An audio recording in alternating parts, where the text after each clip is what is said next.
The bristles of Josiah's industrial broom scraped against the metallic floor of Hangar Bay 7, each stroke a reminder of how far he had fallen. Once he had commanded respect across 3 solar systems as the Coalition's finest engineer. Now he swept debris left by species who barely acknowledged his existence.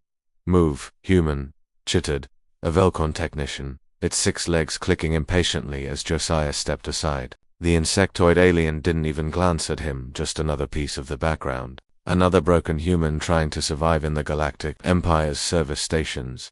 Josiah tightened his grip on the broom handle. The bankruptcy had come swift and merciless after the war. Medical bills from injuries sustained during the frontier campaigns, combined with a government that had conveniently forgotten its veterans, had stripped him of everything. His once prestigious repair shop, his home, his dignity all gone. Now he worked for Karalak Station Management, sweeping hangars for species who had never fought a day in their lives. Pathetic, someone muttered in Galactic Standard as a group of Hylonian merchants passed. Their translucent skin shimmered with disdain. Across the hangar, Autumn noticed. She always noticed. The young maintenance coordinator had been the only one who treated Josiah like a person rather than a cautionary tale. Her auburn hair was usually tied back in a practical ponytail, and her coveralls bore the insignia of station personnel. But her green eyes held a fire that hadn't been extinguished by the Empire's casual cruelty.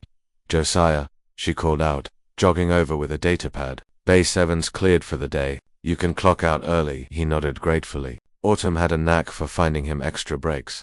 Small mercies in an otherwise unforgiving existence. But before he could move toward the exit, the entire hangar fell silent. The massive bay doors groaned open, and a ship unlike any Josiah had seen in years descended through the atmospheric shield. It was a dreadnought-class vessel, its hull adorned with a triple-star insignia of the Imperial family.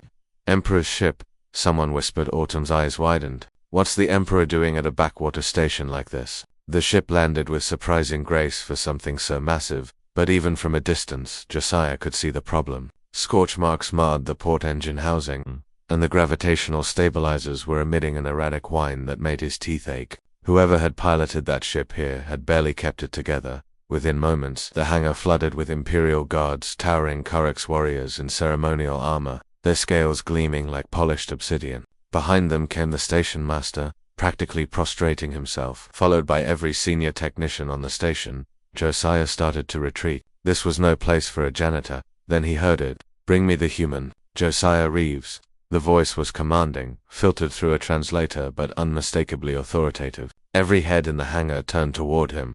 Autumn's hand found his arm. "Josiah." He felt his heart hammering. The Imperial guards were already moving toward him, parting the crowd like a blade through water. He dropped the broom, hands instinctively rising in a gesture of non-threat, a habit from the war years. "Josiah Reeves." The lead guard rumbled, "Yes," he managed.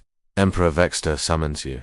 The crowd erupted in whispers. Autumn squeezed his arm once before he was escorted forward, past the stunned faces of supervisors who had spent months treating him like refuse. At the base of the ship's ramp stood Emperor Vexter himself. The Draxian leader was imposing, nearly 8 feet tall, with 4 arms and skin that shifted colors with his mood. Currently it swirled with urgent purples and reds. "Josiah Reeves," the Emperor said, his translator rendering the words with surprising warmth. "I was told you sweep floors now. A waste."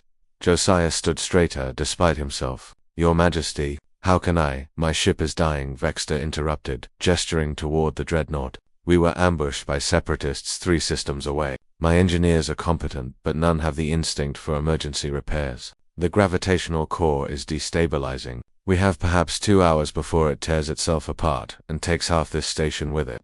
He fixed Josiah with eyes that seemed to see through him. 12 years ago, during the frontier campaigns, I was a commander, not an emperor. My ship was crippled in the Kessler Belt. A human engineer with the Coalition boarded through hostile fire and spent 16 hours in a damaged engine room, rebuilding systems with spare parts and prayer. That human refused evacuation until every crew member was safe. Vexter's skin shifted to a respectful blue. "That human was you." Josiah's breath caught. He remembered that mission, the desperate improvisation, the Draxian crew who had initially been enemies but became brothers in survival. "You remember," Vexter observed. "Good, I have never forgotten. I did not know you had fallen on such hard times, or I would have intervened sooner. But fate brings you here now, when I need you most." The Emperor's tone became formal. Josiah Reeves, I need the engineer who saved my life. I need the man who could make broken systems sing. Can you help me? Around them, the hangar held its breath. Josiah looked at the dying ship, at the imploring expression of an emperor who had once been a warrior, and felt something long dormant stir in his chest.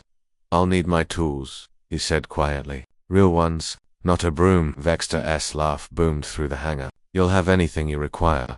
He turned to the station master, whose face had gone pale. And after this crisis is averted, we will discuss how the Empire treats its veterans. Starting with this station's employment practices, Autumn appeared at Josiah's side, datapad ready, a fierce smile on her face. I'm his assistant, she declared, daring anyone to object. Josiah nodded to her, then to the Emperor. Then let's get to work. As they strode toward the dying ship together, the bankrupt veteran, the loyal coordinator, and an emperor who remembered debts, Josiah felt the weight of months of humiliation lift from his shoulders. The whispers followed them, but now they carried a different tone. Respect. 2 hours later, as the gravitational core stabilized and the dreadnought systems hummed back to life, Josiah emerged from the engine room covered in coolant and triumph. The emperor himself was waiting, and offered something more valuable than money: a purpose. Come with me, Vexter said. The Empire needs engineers like you, and I keep my debts paid. Josiah looked back at the hangar, at the aliens who had dismissed him, at Autumn who had never stopped believing.